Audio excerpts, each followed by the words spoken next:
दोस्तों, सुहाना सफर के इस पड़ाव पर जो घटना मैं आपको सुनाने जा रहा हूं, उससे पहले शेक्सपियर का एक फेमस डायलॉग याद आ रहा है। व्हाट्स इन अ नेम, नाम में क्या रखा है। बहुत जगह पर शेक्सपियर की ये बात सच होती है, मगर जो किस्सा अब मैं आपको सुनाऊंगा वहां शेक्सपियर का यह फेमस कोट आपको सही नहीं लगेगा।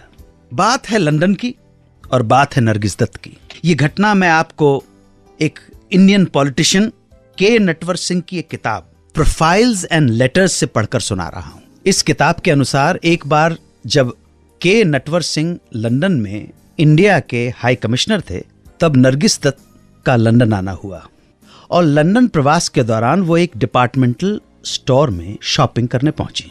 शॉपिंग के बाद उन्होंने इस डिपार्टमेंटल स्टोर के कैश काउंटर पर बिल चुका दिया। बिल क्लियर करने के बाद अचानक उन्हें याद आया कि वो एक सॉक्स यानी कि स्टॉकिंग्स लेना भूल गई हैं। वो वापस गईं और वो स्टॉकिंग्स का एक पेयर खरीद लाई, लेकिन स्टॉकिंग्स खरीदने के बाद उसका बिल देना ये सोचकर भूल गईं कि शायद वो इसका पेमेंट पहले ही कर चुकी हैं। ये सोचकर उन्होंने अपना शॉपिंग बैग लिया और सीधा एग्जिट की तरफ निकल गईं।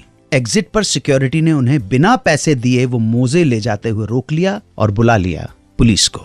घबराहट में उन्होंने पुलिस ऑफिसर्स के सामने अपना जुर्म भी कबूल कर लिया। पुलिस ने उनके खिलाफ कार्रवाई करते हुए उन्हें अगले दिन सुबह कोर्ट में आने के लिए कहा।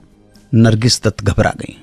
नरगिस दत्त को कुछ समझ में नहीं आया। उन्हें लगा कि अगर यहां लोगों को इस घटना का पता चल गया तो ये खबर लंदन के साथ साथ हिंदुस्तान के अखबारों में भी छप जाएगी।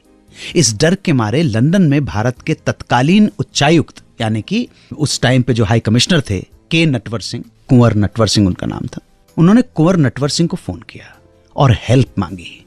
उन्होंने कहा कि किसी तरह वो इस खबर को ब्रिटिश मीडिया में छपने से रोक ले, वरना बहुत बदनामी हो जाएगी। नटवर सिंह ने भी एक ब्रिटिश अधिकारी से इस बारे में बात की और उन्हें इस मुसीबत से निकालने के लिए रिक्वेस्ट की। ब्रिटिश ऑफिसर ने कहा कि जुर्म कबूल कर लेने के बाद कुछ भी मदद करना मुश्किल है। इंग्लिश पुलिस है ना भैया। अब इसी बातचीत में ब्रिटिश अधिकारी ने उनसे नरगिस की पासपोर्ट की डिटेल मांगी। तब उन्हें पता चला कि पासपोर्ट पर उनका नाम नरगिस नहीं बल्कि उनका असली नाम लिखा हुआ है, फातिमा।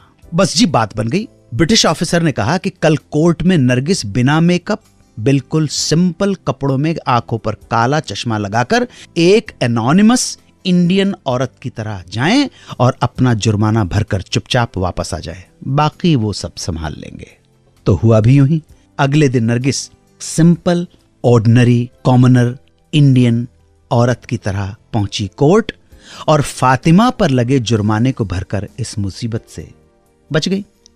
नटवर सिंह और उस ब्रिटिश ऑफिसर की वजह से किसी प्रेस को यह खबर भी नहीं हुई कि जिस फातिमा पर एक डिपार्टमेंटल स्टोर से मोजे चुराने का इल्ज़ाम है, स्टॉकिंग्स चुराने का एक्यूजेशन है, वो फातिमा हिंदी फिल्मों की मशहूर और मारूफ अदाकारा सितारा नरगिस दत्त है। तो बताइए, इस घटना को सुनने के बाद अब कौन कहेगा कि what is in a name, नाम में क्या रखा है। आज के जमाने में नाम ही सब कुछ है।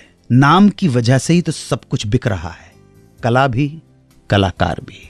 हर घड़ी चश्मे खरीदार में रहने के लिए कुछ हुनर चाहिए बाजार में रहने के लिए। हर घड़ी चश्मे खरीदार में रहने के लिए कुछ हुनर चाहिए बाजार में रहने के लिए। मैंने देखा है जो लोग मर्द बनते थे मस्खरे बन गए दरबार में रहने के लिए।